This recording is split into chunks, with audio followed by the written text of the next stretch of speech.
പ്രിയപ്പെട്ട പ്രേക്ഷകരെ, നേഷൻ ഫസ്റ്റിന്റെ പുതിയൊരു അധ്യായത്തിലേക്ക് എല്ലാ പ്രേക്ഷകർക്കും സ്വാഗതം. എല്ലാവർക്കും ഒരു നല്ല ഉത്രാട ദിനം ആശംസിക്കുകയാണ്. ഡൽഹിയിലും ഉത്രാട പാച്ചിലുണ്ട്. ഡൽഹിയിൽ പല ഭാഗങ്ങളിലായി മലയാളി കടകളുണ്ട്.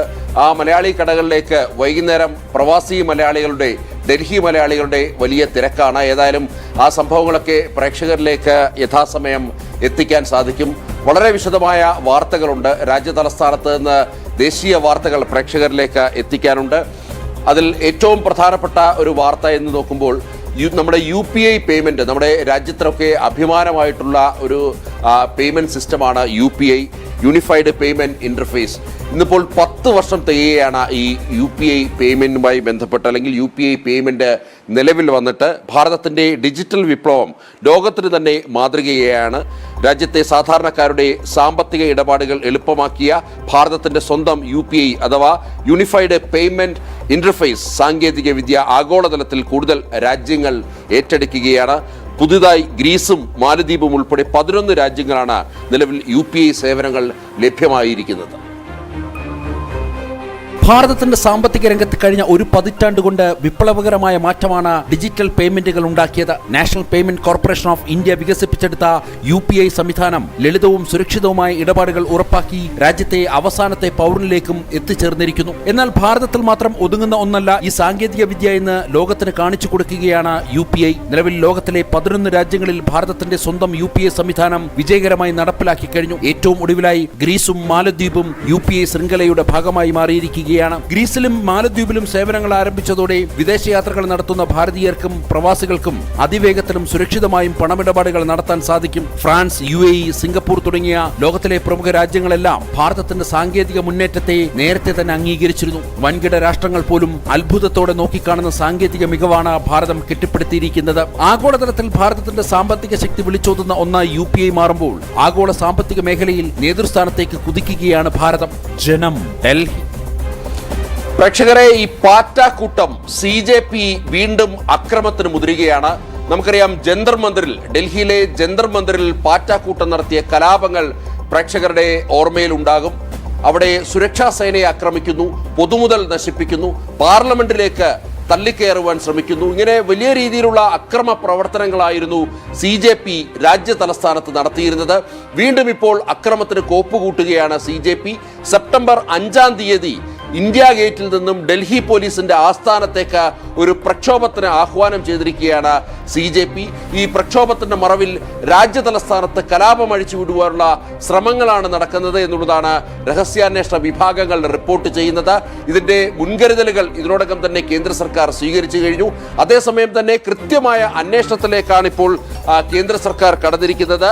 അതായത് ഈ CJPക്ക് എവിടെ നിന്നാണ് ഇതുമായി ബന്ധപ്പെട്ട പണം ലഭ്യമാകുന്നത്, CJP ഏതു തരം വിദ്യാർത്ഥികളെയാണ് ക്ഷണിക്കുന്നത്, അതായത് അന്ന് നടന്ന അക്രമം, ഡൽഹിയിൽ രാജ്യ തലസ്ഥാനത്ത് ജന്തർ മന്ദിറിൽ നടന്ന അക്രമവുമായി ബന്ധപ്പെട്ട് പോലീസ് നടത്തിയ അന്വേഷണത്തിൽ ഏതാണ്ട് 2400-ലധികം അക്രമികൾ, വിവിധ കേസുകളിലെ പ്രതികൾ, അതില് കുട്ടികളെ പീഡിപ്പിച്ച പ്രതികൾ വരെ അതിൽ ഉൾപ്പെടുന്നു. മോഷണം, പിടിച്ചുപറി, കൊലപാതകം അടക്കമുള്ള കേസുകളിൽ പ്രതിയായിട്ടുള്ളവർ ഈ CJPയുടെ പാറ്റാക്കൂട്ടത്തിലേക്ക് എത്തിയിരുന്നു.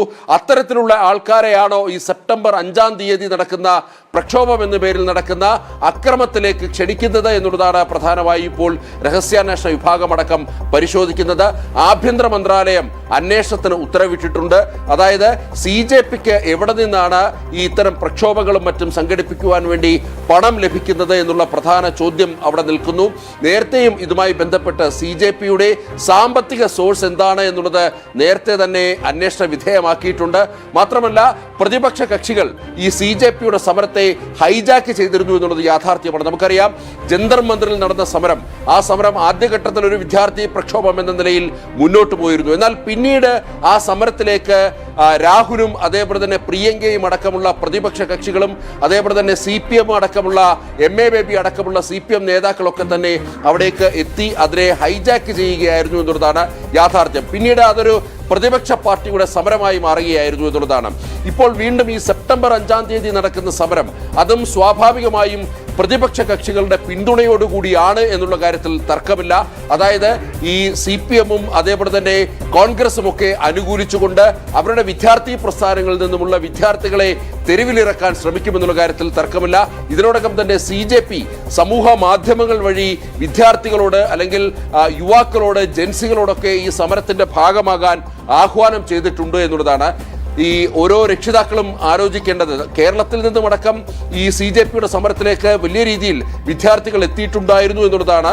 പക്ഷേ ഈ രക്ഷിതാക്കൾ മനസ്സിലാക്കേണ്ടത്, ഈ കുട്ടികൾ അല്ലെങ്കിൽ നിങ്ങളുടെ മക്കളൊക്കെ ഒരു കേസുകളിൽ പ്രതിയാകുമ്പോൾ അല്ലെങ്കിൽ ഏതെങ്കിലും ഒരു കേസിൽ അകപ്പെട്ടു പോയാൽ പിന്നീട് അവർക്ക് നല്ലൊരു ഉദ്യോഗമോ അവർക്കൊരു ഭാവിയോ ഉണ്ടാകില്ല എന്നുള്ളതാണ് യാഥാർത്ഥ്യം. അതുകൊണ്ട് ഈ വിദ്യാർത്ഥികളെ ഇത്തരം സമരങ്ങളിലേക്ക് വിടുമ്പോൾ മാതാപിതാക്കളൊന്ന് ശ്രദ്ധിക്കണം. ഇവിടെ സ്വാഭാവികമായും സുരക്ഷാ സേനയുണ്ട്. പൊതുമുതൽ നശിപ്പിക്കുമ്പോൾ സുരക്ഷാ സേന കൃത്യമായി ഇടപെടുമെന്നുള്ള കാര്യത്തിൽ തർക്കമില്ല. അതുകൊണ്ട് കേസും അതിനപ്പുറത്തേക്ക് മറ്റ് നിയമ നടപടികളുമൊക്കെ ഉണ്ടാകും. അതിനപ്പുറത്തേക്ക് സുരക്ഷാ സേനയുടെ ലാത്തിക്ക് ഇരയാകേണ്ടി വരുമെന്നുള്ള കാര്യത്തിൽ തർക്കമില്ല. അതുകൊണ്ട് ഈ CJP സമരം ഏത് രീതിയിൽ മുന്നോട്ട് പോകുമെന്നുള്ളത് നോക്കിക്കാണേണ്ടിയിരിക്കുന്നു. ഏതായാലും കേന്ദ്ര സർക്കാർ ഇതുമായി ബന്ധപ്പെട്ടുള്ള ഒരു അന്വേഷണത്തിലേക്കും കടന്നിരിക്കുകയാണ്. ഇനി മറ്റൊരു വാർത്ത പരിശോധിച്ചാൽ ഡൽഹിയിൽ അതിശക്തമായ മഴ തുടരുകയാണ്. ഇന്ന് പുലർച്ചെ മുതൽ തന്നെ വലിയ മഴയാണ് ഡൽഹിയിൽ ലഭിക്കുന്നത്. ഇന്നലെ മുതൽ ആരംഭിച്ച മഴ ഏതാണ്ട് വൈകുന്നേരമായപ്പോൾ അല്പം തോന്നു. വൈകുന്നേരമായപ്പോഴാണ് ഈ ഡൽഹിക്കാരുടെ ജനജീവിതം അല്പം സുഗമമായത്. എന്നാൽ വീണ്ടും ജനജീവിതം ദുസ്സഹമാക്കിക്കൊണ്ട് രാവിലെ മുതൽ അതിശക്തമായ മഴയാണ് ഡൽഹിയിൽ പെയ്യുന്നത്. റെഡ് അലേർട്ട് പ്രഖ്യാപിച്ചതും മാത്രമല്ല, ഈ കോർപ്പറേറ്റ് സ്ഥാപനങ്ങളൊക്കെ വർക്ക് ഫ്രം ഹോം നടപടികളിലേക്ക് കടന്നിരിക്കുകയാണ്. റോഡുകളിൽ വലിയ വെള്ളക്കെട്ടുകൾ രൂപപ്പെട്ടു. താഴ്ന്ന പ്രദേശങ്ങളിൽ വലിയ വെള്ളക്കെട്ടാണ്. ഇനിയിപ്പോൾ ഓഫീസ് സമയമാകുമ്പോഴേക്കും ഡൽഹി വലിയ ഗതാഗത കുരുക്ക് അനുഭവപ്പെടുമെന്നുള്ള കാര്യത്തിൽ തർക്കമില്ല. ഇന്നലെ കണ്ടത് അത്തരമൊരു കാഴ്ചയായിരുന്നു. അതായത് ഡൽഹിയിൽ വലിയ രീതിയിലുള്ള ഗതാഗത കുരുക്കായിരുന്നു അനുഭവപ്പെട്ടത്. 10 മണിക്കൊക്കെ ഓഫീസിൽ എത്തേണ്ടവർ ഇന്നലെ ഉച്ചയോടുകൂടി ഏതാണ്ട് 1 മണിക്ക് ശേഷമാണ് ഓഫീസുകളിലൊക്കെ തന്നെ എത്തിയത്. സ്കൂളിലേക്ക് പുറപ്പെട്ട വിദ്യാർത്ഥികൾക്കും സമയത്തിന് എത്താൻ സാധിച്ചിട്ടില്ല. സമാനമായൊരവസ്ഥ ഇന്നും ഉണ്ടാകുമെന്നുള്ള കാര്യത്തിൽ തർക്കമില്ല. അത്രമാത്രം മഴയാണ് ഡൽഹിയിൽ ലഭിച്ചുകൊണ്ടിരിക്കുന്നത്. വെള്ളക്കെട്ട് മൂലം റോഡുകളിൽ വണ്ടികൾ ഈ തടസ്സം സൃഷ്ടിക്കുന്നു എന്നുള്ളതാണ്. അതായത് റോഡുകളിൽ വണ്ടികൾ ഈ വെള്ളം കയറിയിട്ട് വണ്ടിയുടെ എഞ്ചിൻ ഭാഗങ്ങളിലും മറ്റും കേടായി വഴിയിൽ കിടക്കുന്നു. അങ്ങനെ വലിയ രീതിയിലുള്ള ഗതാഗത കുരുക്കിന് ഇതൊക്കെ കാരണമാകുന്നു എന്നുള്ളതാണ്. ഏതായാലും പരക്ക മഴയാണ്. ജനങ്ങൾ ജാഗ്രത പാലിക്കണമെന്നുള്ള നിർദ്ദേശം ഭരണകൂടം നൽകിയിട്ടുണ്ട്. അനാവശ്യമായി പുറത്തിറങ്ങരുത് എന്നുള്ള നിർദ്ദേശവും ജനങ്ങൾക്ക് ഭരണകൂടം നൽകിയിട്ടുണ്ട്. ഇന്നലെ മഴയ്ക്കൊപ്പം അതിശക്തമായ ഇടിയും മിന്നലും ഒക്കെ ഉണ്ടായിരുന്നു. എന്നാൽ രാവിലെ അത്തരം ഇടിയും മിന്നലും ഒന്നുമില്ല. എന്നാൽ ശക്തമായ മഴ തുടരുന്ന ഒരു സാഹചര്യമാണ് നിലനിൽക്കുന്നത്. മറ്റൊരു പ്രധാനപ്പെട്ട വാർത്ത പരിശോധിച്ചാൽ RSSന്റെ സർസംഘചാലകായിട്ടുള്ള മോഹൻ ഭാഗവത് അമേരിക്കയിലേക്ക് പോവുകയാണ്. 29-നാണ് അദ്ദേഹം ന്യൂയോർക്കിലെ മാഡിസൺ സ്ക്വയറിൽ ജനങ്ങളെ അഭിസംബോധന ചെയ്യുന്നത്. യൂണിവേഴ്സൽ വൺനെസ് സെലിബ്രേഷൻസ് എന്നാണ് ഈ പരിപാടിയുടെ പേര്. ഏതാണ്ട് 5000-ലധികം ഭാരതീയ പൗരന്മാരെ അദ്ദേഹം അഭിസംബോധന ചെയ്യും. RSSന്റെ ശതാബ്ദി ആഘോഷങ്ങളുടെ അന്താരാഷ്ട്ര വ്യാപനത്തിന്റെ ഭാഗമാണ് ഈ സന്ദർശനം എന്നുള്ളതാണ്. അമേരിക്കയിലെ പരിപാടിക്ക് ശേഷം മോഹൻ ഭാഗവത് കാനഡയും സന്ദർശിക്കുമെന്നുള്ളതാണ്. സംഘത്തിന്റെ ശതാബ്ദി വർഷ പരിപാടികളുടെ ഭാഗമായിട്ട് ആണ് ഈ പരിപാടി സംഘടിപ്പിച്ചിരിക്കുന്നത്. അമേരിക്കയും പിന്നീട് കാനഡയിലേക്കുമായിരിക്കും മോഹൻ ഭാഗവത് സഞ്ചരിക്കുന്നത്.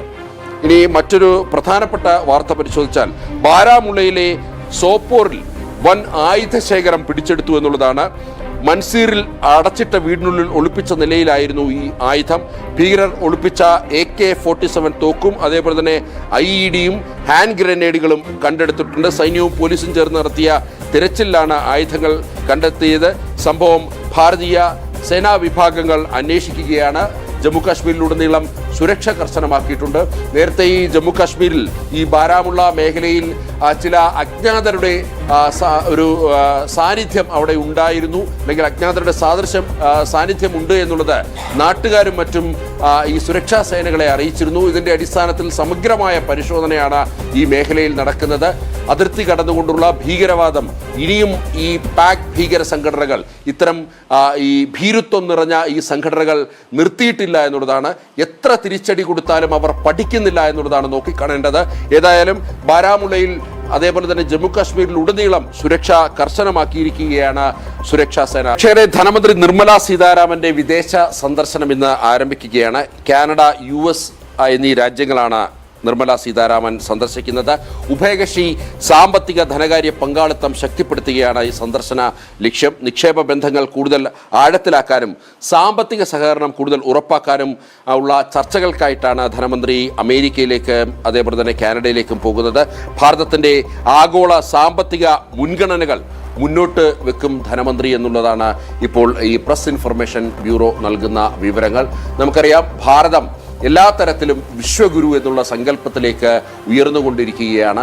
ആ സങ്കല്പം ലോകമാകെ അംഗീകരിച്ചു തുടങ്ങിയിരിക്കുന്നു. എല്ലാ രാജ്യങ്ങൾക്കും മുന്നിൽ നിന്ന് നയിക്കാൻ ഇന്നിപ്പോൾ ഭാരതത്തെ ആവശ്യമാണ്. അതിപ്പോൾ മെഡിക്കൽ മേഖലയിലാണെങ്കിലും ഡിഫൻസിലാണെങ്കിലും പ്രതിരോധ രംഗത്തൊക്കെ ഭാരതം സ്വയം പര്യാപ്തത കൈവരിച്ചുകൊണ്ട് മറ്റ് രാജ്യങ്ങൾക്ക് ആയുധം നൽകുകയും മറ്റ് രാജ്യങ്ങൾക്ക് മരുന്നുകൾ നൽകുകയും ഒക്കെ ചെയ്യുന്നു. അങ്ങനെ വിശ്വഗുരു എന്നുള്ള സങ്കല്പത്തിലേക്ക് ഭാരതം ഉയരുകയാണ്. ഭാരതത്തിൻ്റെ നേതാക്കളൊക്കെ മന്ത്രിമാരൊക്കെ ഇപ്പോൾ വിദേശ സന്ദർശനം നടത്തി കൂടുതൽ നിക്ഷേപങ്ങൾ ഭാരതത്തിലേക്ക് എത്തിക്കുവാൻ വേണ്ടിയുള്ള ശ്രമങ്ങൾ നടക്കുന്നു. ഏതായാലും ഈ കാര്യങ്ങൾ ചൂണ്ടിക്കാണിച്ചപ്പോഴാണ് കഴിഞ്ഞ ദിവസം രാജീവ് ചന്ദ്രശേഖർ നടത്തിയ വാർത്താ സമ്മേളനത്തിൽ അദ്ദേഹം സൂചിപ്പിച്ചതാണ് കേരളത്തിലേക്ക് നിക്ഷേപങ്ങൾ എത്തുന്നില്ല എന്നുള്ളതാണ്. അതായത് പുതിയ ഒരു നിക്ഷേപം പോലും കേരളത്തിലേക്ക് എത്തിക്കുവാൻ വി ഡി സതീശൻ സർക്കാരിന് സാധിച്ചിട്ടില്ല എന്നുള്ളതാണ്. ഏതെങ്കിലും തരത്തിലുള്ള വികസന പ്രവർത്തനങ്ങൾ കേരളത്തിൽ നടത്തിയിട്ടുണ്ട് അല്ലെങ്കിൽ നടക്കുന്നുണ്ട് എങ്കിൽ അത് കേന്ദ്ര സർക്കാരിൻ്റെ ആണ് എന്നുള്ളതാണ് കഴിഞ്ഞ ദിവസം അദ്ദേഹം സൂചിപ്പിച്ചത്.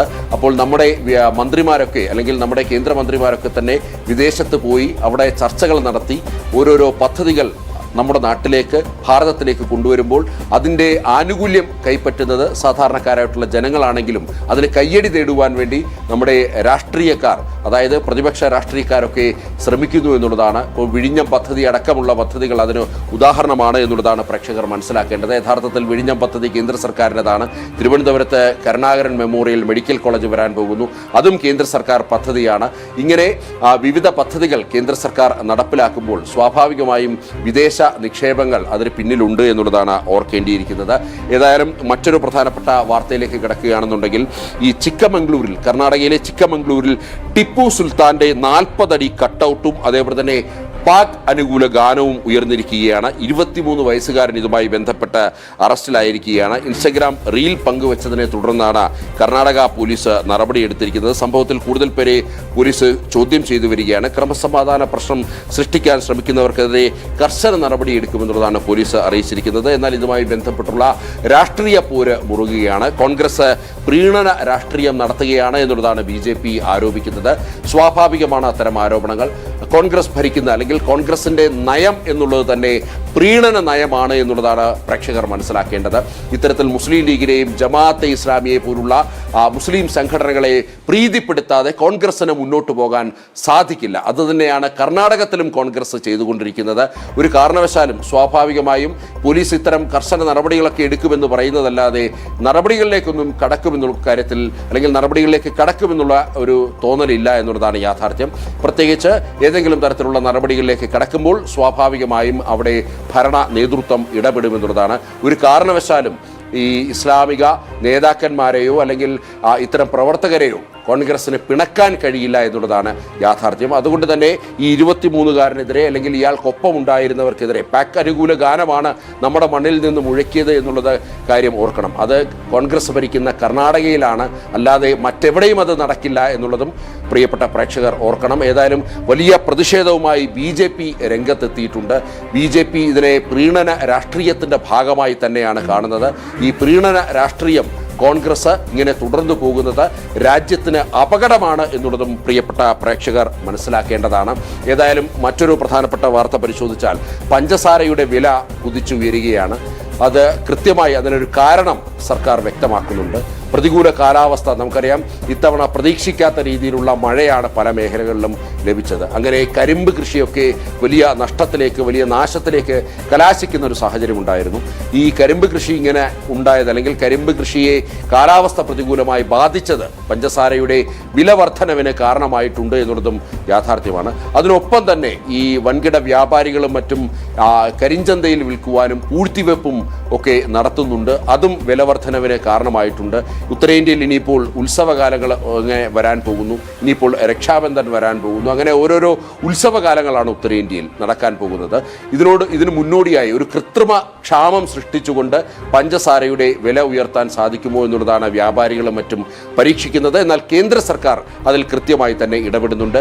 കരിഞ്ചന്തയിൽ വിൽക്കുന്നതും പൂഴ്ത്തിവെപ്പുമൊക്കെ കർശനമായി നിരോധിച്ചുകൊണ്ട് അത്തരക്കാർക്കെതിരെ കർശന നടപടിയെടുക്കുമെന്നുള്ളതാണ് കേന്ദ്ര സർക്കാർ വ്യക്തമാക്കിയിരിക്കുന്നത്. ഇതിനൊപ്പം തന്നെ ഈ ഷുഗർ മില്ലുകാരുടെയും ഒക്കെ അസോസിയേഷൻ വ്യക്തമാക്കുന്നത് അടുത്ത മാസത്തോടുകൂടി പഞ്ചസാരയുടെ വില പിന്നെയും താഴേക്ക് പോകാനുള്ള സാധ്യതയാണ് കാണുന്നത് എന്നുള്ളതാണ്. അടുത്ത മാസത്തോടുകൂടി കൂടുതൽ പഞ്ചസാര ഇറക്കുമതി ചെയ്യാൻ സാധിക്കും. അതുകൊണ്ട് തന്നെ പഞ്ചസാരയുടെ വില കുറയുമെന്നുള്ളതാണ് ഈ ഷുഗർ മിൽ അസോസിയേഷനും മറ്റും വ്യക്തമാക്കുന്നത്. ഇതുമായി ബന്ധപ്പെട്ട് ഗാസിയാബാദിൽ ഈ പഞ്ചസാര കരിഞ്ചന്ത തടയാൻ ജില്ലാ ഭരണകൂടത്തിൻ്റെ കർശന നടപടി എടുത്തിരിക്കുകയാണ്. കിലോയ്ക്ക് 62 മുതൽ 64 രൂപ മാത്രമാണ് വില എന്നുള്ളതാണ് ജില്ലാ ഭരണകൂടം വ്യക്തമാക്കുന്നത്. ഉയർന്ന വില ഈടാക്കിയാൽ പരാതിപ്പെടാൻ ജില്ലാ മജിസ്ട്രേറ്റ് ഔദ്യോഗിക ഫോൺ നമ്പർ പുറത്തുവിട്ടിരിക്കുകയാണ്. ഉയർന്ന വില ഈടാക്കുന്നവർക്കെതിരെ കേസെടുക്കുമെന്നുമാണ് ജില്ലാ മജിസ്ട്രേറ്റ് വ്യക്തമാക്കിയിരിക്കുന്നത്.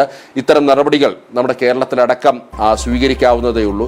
സ്വാഭാവികമായും പഞ്ചസാരയുടെ വില ഉയരുമ്പോൾ അവിടെ പൂഴ്ത്തിവെപ്പ് ഉണ്ടാകുമെന്നുള്ള കാര്യത്തിൽ തർക്കമില്ല. എന്നാൽ നിലവിൽ ലഭ്യമായിട്ടുള്ള വിവരങ്ങൾ പ്രകാരം ഈ കേരളം അടക്കമുള്ള മറ്റ് പ്രതിപക്ഷ കക്ഷികൾ ഭരിക്കുന്ന സംസ്ഥാനങ്ങളിൽ യാതൊരുവിധ നടപടികളും സ്വീകരിച്ചിട്ടില്ല എന്നുള്ളതാണ്. സ്വാഭാവികമായും നടപടികൾ സ്വീകരിച്ചാൽ ജനങ്ങൾക്ക് കുറഞ്ഞ വിലയിൽ പഞ്ചസാര ലഭ്യമാകും. അങ്ങനെ കുറഞ്ഞ വിലയിൽ പഞ്ചസാര ലഭ്യമാക്കിയാൽ അത് കേന്ദ്ര സർക്കാരിൻ്റെ മികവാണ് എന്നുള്ള കാര്യത്തിൽ തർക്കമില്ല. അങ്ങനെ കേന്ദ്ര സർക്കാരിന് കയ്യടി കിട്ടണ്ട എന്നുള്ളതാണ് ഈ പ്രതിപക്ഷ കക്ഷികളും കോൺഗ്രസ് അടക്കമുള്ള കക്ഷികൾ അവർ വ്യക്തമാക്കുന്നത്. അല്ലെങ്കിൽ അവരുടെ ചിന്താഗതി അത്തരത്തിലാണ്. ജനങ്ങൾ ബുദ്ധിമുട്ടിയാലും രാഷ്ട്രീയ ലാഭം ഉണ്ടാക്കണം എന്നുള്ളത് തന്നെയാണ് അവരുടെ ചിന്താഗതി. ഇതിൻ്റെ അടിസ്ഥാനത്തിൽ എവിടെയും ഈ കോൺഗ്രസ് ഭരിക്കുന്ന സംസ്ഥാനങ്ങളിൽ എവിടെയും പരിശോധനകൾ നടത്തുന്നില്ല. അതേസമയം BJP NDA ഭരിക്കുന്ന സംസ്ഥാനങ്ങളിൽ ഇതുമായി ബന്ധപ്പെട്ട ഈ പഞ്ചസാര പൂഴ്ത്തിവെപ്പുമായി ബന്ധപ്പെട്ടുള്ള സമഗ്രമായ പരിശോധന നടക്കുന്നുണ്ട് എന്നുള്ളതാണ് നോക്കിക്കാണേണ്ടത്. ഏതായാലും ഈ ഗാസിയാബാദ് ഭരണകൂടത്തിൻ്റെ വാക്കുകളിലേക്ക് പോകാം. आज के समय लगभग 4700 क्विंटल हमारे पास चीनी की उपलब्धता है और जो रेट है वो लगभग 62 से 64 रुपये के रेट पे ये मिल रहा है. अगर इससे अधिक दाम पे कहीं पर भी बेचने की बात आती है सामने तो आप ये नंबर नोट कर लें. ये हमारे अधिकारी का नंबर है जिसमें 98 38 07 22 70. हम फिर से रिपीट करेंगे 98 38 07 22 70. इस पे आप शिकायत दर्ज करा सकते हैं. इस पे हम लोग कार्रवाई करेंगे, मुकदमा भी पंजीकृत कराएंगे. रही प्याज की बात, तो प्याज में भी लगभग 2800 क्विंटल प्याज आज के समय उपलब्ध है और इसका भी रेट जो है 25 से 26 रुपये है. अगर कोई भी तरह का इस रेट से ज़्यादा भी बेचने का प्रयास करता है तो आप ज़रूर हम लोग को अवगत कराएं. പ്രേക്ഷകരെ, നമ്മുടെ രാജ്യത്തെ അസ്ഥിരപ്പെടുത്തുവാൻ വേണ്ടി പാക് അനുകൂല ഭീകര സംഘടനകൾ ശ്രമങ്ങൾ തുടരുകയാണ്. രഹസ്യാന്വേഷണ വിഭാഗത്തിന്റെ റിപ്പോർട്ടുണ്ട്. ഗുജറാത്തിൽ ചില കലാപങ്ങൾക്ക് ഈ പാക് അനുകൂല ഭീകര സംഘടനകൾ ശ്രമിക്കുന്നുണ്ട് എന്നുള്ളത്. ഇതിന്റെ പശ്ചാത്തലത്തിൽ ഗുജറാത്തിലെ ജാംനഗർ തീരമേഖലയിൽ മറൈൻ കമാൻഡോ അവിടെ പട്രോളിംഗ് നടത്തിയിട്ടുണ്ട്. അവിടെ റോഷി ബന്ധൻ, അതേപോലെ തന്നെ ജോഡിയ ഭംഗ തുടങ്ങിയ തന്ത്രപ്രധാന മേഖലകളിലാണ് ഈ പരിശോധന നടക്കുന്നത്. ഇതിനൊപ്പം ലഹരി ആയുധക്കടത്തും അതേപോലെ തന്നെ അനധികൃത നുഴഞ്ഞുകയറ്റവും തടയുക എന്നുള്ളതാണ് ഈ നിരീക്ഷണത്തിൻ്റെ അല്ലെങ്കിൽ ഈ ഒരു പട്രോളിങ്ങിൻ്റെ ഉദ്ദേശം എന്നുള്ളത്. ഏതെങ്കിലും നീക്കങ്ങൾ ശ്രദ്ധയിൽപ്പെട്ടാൽ വിവരമറിയിക്കുവാൻ വേണ്ടി നിർദ്ദേശം നൽകിയിട്ടുണ്ട് ഭരണകൂടം. ഈ പശ്ചിമേഷ്യൻ സംഘർഷങ്ങളുടെ ഒരു അലയൊലി അത് നമ്മുടെ ഭാരതത്തിലേക്കും എത്തിയിട്ടുണ്ട് എന്നുള്ള കാര്യത്തിൽ തർക്കമില്ല. വലിയ അനധികൃത കുടിയേറ്റങ്ങൾ പല രാജ്യങ്ങളിലേക്കും നടക്കുന്നുണ്ട്. ഭാരതത്തിലേക്കും അങ്ങനെ അനധികൃതമായി കുടിയേറുവാൻ വേണ്ടി പല ശ്രമങ്ങളും നടക്കുന്നുണ്ട്. ഭാവിയിൽ അല്ലെങ്കിൽ ലോകരാജ്യങ്ങളാകെ ഉറ്റുനോക്കുന്ന ഭാരതമാകും ഈ ലോകത്തെ നയിക്കുക എന്നുള്ളത് ഇവർക്കെല്ലാം വളരെ കൃത്യമായി ബോധ്യമുള്ളതാണ്. അതുകൊണ്ട് തന്നെ ഭാരതത്തിലേക്ക് അനധികൃതമായി കുടിയേറാം എന്നുള്ളതാണ് പലരും കരുതിയിരിക്കുന്നത്. അതേസമയം നമ്മുടെ സുരക്ഷാ സേന ജാഗരൂകരായി അതിർത്തികളിൽ നിലയുറപ്പിച്ചിട്ടുണ്ട്.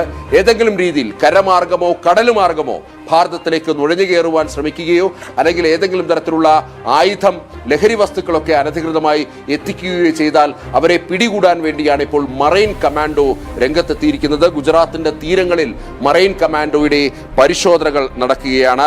ഇനിയിപ്പോൾ മറ്റൊരു പ്രധാനപ്പെട്ട വാർത്ത പരിശോധിച്ചാൽ പഞ്ചാബ് നിയമസഭാ തെരഞ്ഞെടുപ്പിൽ BJP ഒറ്റയ്ക്ക് മത്സരിക്കുമെന്നുള്ളതാണ് ഇപ്പോൾ ഒരു പ്രഖ്യാപനം വന്നിരിക്കുന്നത്. സംസ്ഥാനത്തെ 117 മണ്ഡലങ്ങളിലും BJP സ്ഥാനാർത്ഥികൾ രംഗത്തിറങ്ങും. മാറ്റത്തിനായി തയ്യാറെടുക്കുവാൻ വേണ്ടിയുള്ള നിർദ്ദേശം സംഘടനാ സെക്രട്ടറി BL സന്തോഷ് നൽകിയിരിക്കുകയാണ്. BJP പഞ്ചാബിൽ ഭരണം പിടിക്കുമെന്നുള്ളതാണ് BL സന്തോഷ് BJPയുടെ സംഘടനാ സെക്രട്ടറി വ്യക്തമാക്കിയിരിക്കുന്നത്. അതേപോലെ തന്നെ ഇതുമായി ബന്ധപ്പെട്ട് അവിടുത്തെ സംഘടനാ പ്രവർത്തനങ്ങൾ BJPയുടെ സംഘടനാ പ്രവർത്തനങ്ങൾ ഏകോപിപ്പിക്കുവാൻ വേണ്ടിയും മികവുറ്റതാക്കുവാൻ വേണ്ടിയുമുള്ള ദ്വിദിന ശില്പശാല ആരംഭിച്ചിരിക്കുകയാണ്. പാട്യാല അതേപോലെ തന്നെ ബട്ടിൻഡ മേഖലകളിൽ ആദ്യദിന യോഗം പൂർത്തിയായിരിക്കുകയാണ്. ഇന്നും യോഗം നടക്കുന്നുണ്ട്. BL സന്തോഷ് അടക്കമുള്ള BJPയുടെ പ്രമുഖർ പഞ്ചാബിൽ ഈ യോഗത്തിൽ പങ്കെടുക്കുന്നുണ്ട്. പഞ്ചാബിൽ ആം ആദ്മി പാർട്ടിയുടെ ഭരണത്തിൽ യഥാർത്ഥത്തിൽ ജനങ്ങൾ മടുത്തിരിക്കുകയാണ് എന്നുള്ളതാണ് യാഥാർത്ഥ്യം.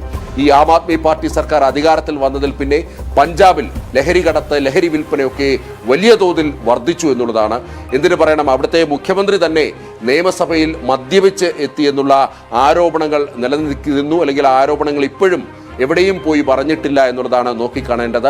ആ പഞ്ചാബിൽ അവിടെ BJP വലിയ സമഗ്രമായ മാറ്റം കൊണ്ടുവരുമെന്നുള്ള വാഗ്ദാനമാണ് നൽകുന്നത്. പഞ്ചാബിലെ മുഴുവൻ ജനങ്ങൾക്കും അവിടെ സുസ്ഥിര വികസനവും അതേപോലെ തന്നെ പഞ്ചാബിലെ ജനങ്ങൾക്ക് ആവശ്യമായിട്ടുള്ള മുഴുവൻ വസ്തുക്കളും അല്ലെങ്കിൽ മുഴുവൻ സംഭവങ്ങളും BJP നൽകുമെന്നുള്ളതാണ് വാഗ്ദാനം ചെയ്തിരിക്കുന്നത്. അങ്ങനെ പഞ്ചാബ് പിടിച്ചടക്കാൻ വേണ്ടിയുള്ള BJPയുടെ ജൈത്രയാത്ര തുടരുകയാണ്. മറ്റൊരു പ്രധാനപ്പെട്ട വാർത്ത പരിശോധിച്ചാൽ അഭയാർത്ഥികളുമായി ബന്ധപ്പെട്ടാണ്. റോഹിംഗ്യൻ അഭയാർത്ഥി പ്രതിസന്ധി 10ാം വർഷത്തിലേക്ക് കടക്കുന്നു. കോക്കസ് ബസാറിലെ ഒരു ദശലക്ഷത്തോളം അഭയാർത്ഥികൾ കടുത്ത ദുരിതത്തിൽ എന്നുള്ളതാണ് ഇപ്പോൾ ബംഗ്ലാദേശ് വ്യക്തമാക്കുന്നത്. അന്താരാഷ്ട്ര സഹായം കുറയുന്നതിൽ ബംഗ്ലാദേശ് ആശങ്ക അറിയിച്ചിരിക്കുകയാണ്. അഭയാർത്ഥികളെ സ്വന്തം നാട്ടിലേക്ക് തിരിച്ചയക്കാൻ നയതന്ത്ര സമ്മർദ്ദം തുടരും എന്നുള്ളതാണ് ബംഗ്ലാദേശ് വ്യക്തമാക്കിയിരിക്കുന്നത്. അന്താരാഷ്ട്ര സഹായം ഉറപ്പാക്കാൻ ശ്രമിക്കുമെന്നും ബംഗ്ലാദേശ് വിദേശകാര്യ സെക്രട്ടറി അസദ് അലം സിയാം വ്യക്തമാക്കിയിരിക്കുകയാണ്. ഈ റോഹിംഗ്യൻ വിഷയം അത് ഭാരതത്തിനും വലിയ പ്രതിസന്ധിയാണ്. അതേസമയം ഇപ്പോൾ ഈ പശ്ചിമ ബംഗാളിൽ സുവേന്ദു അധികാരി സർക്കാർ അധികാരത്തിൽ വന്നതിൽ പിന്നെ വലിയ രീതിയിൽ ഈ റോഹിംഗ്യങ്ങൾ ഭാരതത്തിലേക്ക് കടന്നു വരുവാൻ അനുവദിക്കുന്നില്ല. അതേ മാത്രമല്ല നമ്മുടെ അതിർത്തികളൊക്കെ തന്നെ ഇപ്പോൾ വളരെ സുരക്ഷിതമാണ്. അനധികൃത കുടിയേറ്റങ്ങൾ ഭാരതം അനുവദിക്കുന്നില്ല. ഏതായാലും ബംഗ്ലാദേശ് ഇപ്പോൾ റോഹിംഗ്യന് വേണ്ടി രംഗത്തെത്തിയിരിക്കുകയാണ്. വിദേശകാര്യ സെക്രട്ടറിയുടെ വാക്കുകൾ കേൾക്കാം. From the government and the country, we are trying to keep the issue alive in international and regional forums.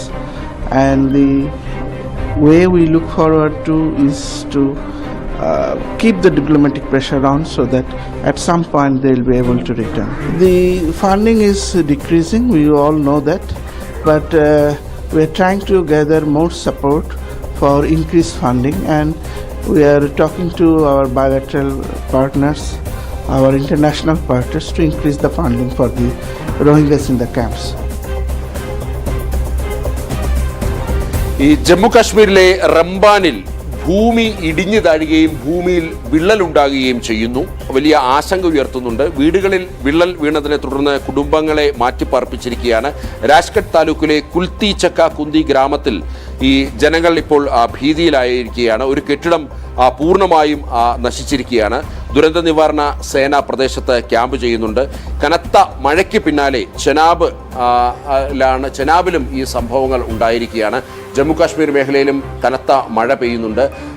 മഴ മാത്രമല്ല, ഇപ്പോൾ ഈ ഭൂമി ഇങ്ങനെ വിണ്ടുകീറുന്ന രീതിയിൽ രണ്ടായിട്ട് പിളർന്ന് മാറുന്ന രീതിയിലുള്ള ഒരു പ്രതിഭാസവും ജമ്മു കാശ്മീരിലെ റംബാൻ മേഖലയിൽ നടക്കുന്നു. വലിയ ആശങ്ക ഉയർത്തുന്നുണ്ട്. സുരക്ഷാ സേനയും NDRF അടക്കം രംഗത്തുണ്ട്. ആശങ്കപ്പെടേണ്ട സാഹചര്യമില്ല എന്നുള്ളതാണ് സർക്കാർ വൃത്തങ്ങൾ വ്യക്തമാക്കുന്നത്. ഏതായാലും മറ്റൊരു വാർത്ത പരിശോധിച്ചാൽ പൗരത്വ ഭേദഗതി നിയമത്തിൽ സുപ്രധാന പ്രതികരണവുമായി പശ്ചിമബംഗാൾ മുഖ്യമന്ത്രി സുവേന്ദു അധികാരി. കേന്ദ്ര സർക്കാരിന്റെ തീരുമാനം സ്വാഗതാർഹമാണ് എന്നുള്ളതാണ് അദ്ദേഹം വ്യക്തമാക്കുന്നത്. ജില്ലാ കളക്ടർമാർക്ക് പൗരത്വ സർട്ടിഫിക്കറ്റ് നേരിട്ട് നൽകാം. ഹിന്ദു അഭയാർത്ഥികൾക്ക് വോട്ടവകാശവും പൗരത്വ ആനുകൂല്യങ്ങളും വേഗത്തിൽ ലഭ്യമാക്കും. അതേപോലെ തന്നെ പൊതുമുതൽ നശിപ്പിച്ചാൽ 3 ഇരട്ടി തുക പലിശ സഹിതം ഈടാക്കുമെന്നുള്ളതാണ് ഇപ്പോൾ സുവേന്ദു അധികാരി പശ്ചിമബംഗാൾ മുഖ്യമന്ത്രി വ്യക്തമാക്കിയിരിക്കുന്നത്. It's a very good news for us. Central government ने हम लोग को पावर एलोकेट कर दिया now responsibility goes to state government. The Hindu जो हमारी शरणार्थी है वो लोग को अभी तुरंत सर्टिफिकेट भी मिल जाएगा, सर्टिफिकेट बाद वोटर लिस्ट में नाम भी आ जाएगा, उनका एससी सर्टिफिकेट जिसका क्राइटेरिया में है एससीआई मिल जाएगा, सब जैसे भारत का नागरिक को मिलता है सब मिल जाएगा। वो तो फर्ज है, कमिटमेंट था हमारा, लंबा लड़ाई है। പ്രേക്ഷകരെ, നേഷൻ ഫസ്റ്റിന്റെ ഈ അധ്യായം സമയപരിധി കൊണ്ട് ഇവിടെ അവസാനിക്കുകയാണ്. ന്യൂസ് ഡെസ്കിൽ നിന്നും കൂടുതൽ വാർത്തകളുമായി അശ്വതിയും രാഖിയും ഒരു ഇടവേളയ്ക്ക് ശേഷം ചേരും. ഞാൻ എസ് നന്ദഗോപൻ സൈനിങ് ഓഫ്.